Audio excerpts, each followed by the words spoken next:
A giant redwood tree can weigh over 2 million pounds.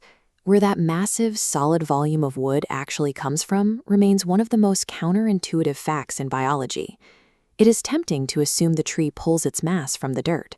But if a tree consumed millions of pounds of soil to build its trunk, every old-growth forest would be sitting in a massive crater. The ground serves primarily as a structural anchor and a source of trace minerals. Instead, this colossal biological structure manifests its massive weight out of nothing but thin air and radiant sunlight. This is photosynthesis. It is the specific biological process that converts light energy into chemical energy, proving that solid matter is often just trapped solar power and woven gas.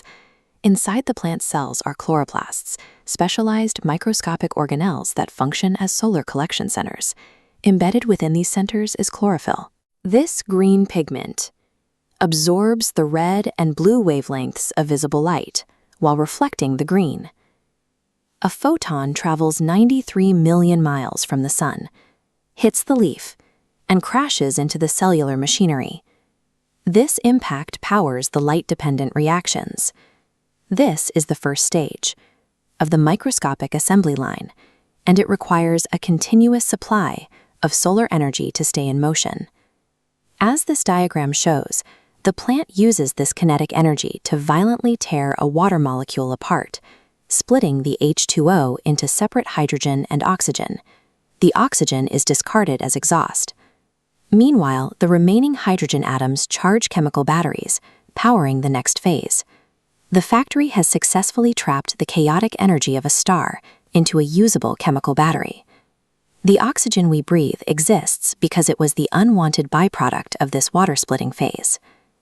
Now, the plant begins breathing in invisible carbon dioxide molecules from the surrounding atmosphere. This starts the Calvin cycle.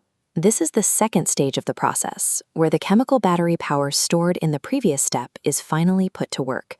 This machinery acts like a biological 3D printer, actively capturing floating CO2 gas molecules. The assembly line snaps the carbon atom off the oxygen, isolating it. That newly isolated carbon is then clicked into place on a growing structural lattice.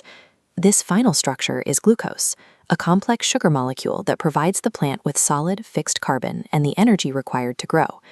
By repeating this mechanical sequence billions of times, the plant manifests heavy organic matter entirely out of an invisible mass. If we pull back from that single glucose crystal all the way to the towering redwood, the forest reveals its true origin. The dense, heavy wood of this forest consists of millions of invisible gas molecules, stitched together by the power of the sun. The oxygen fueling every human breath began as the discarded exhaust from this microscopic water-splitting machine. Without this molecular assembly line, no complex animal life could exist on Earth. Our survival depends on the quiet, constant work of nature's hidden architecture.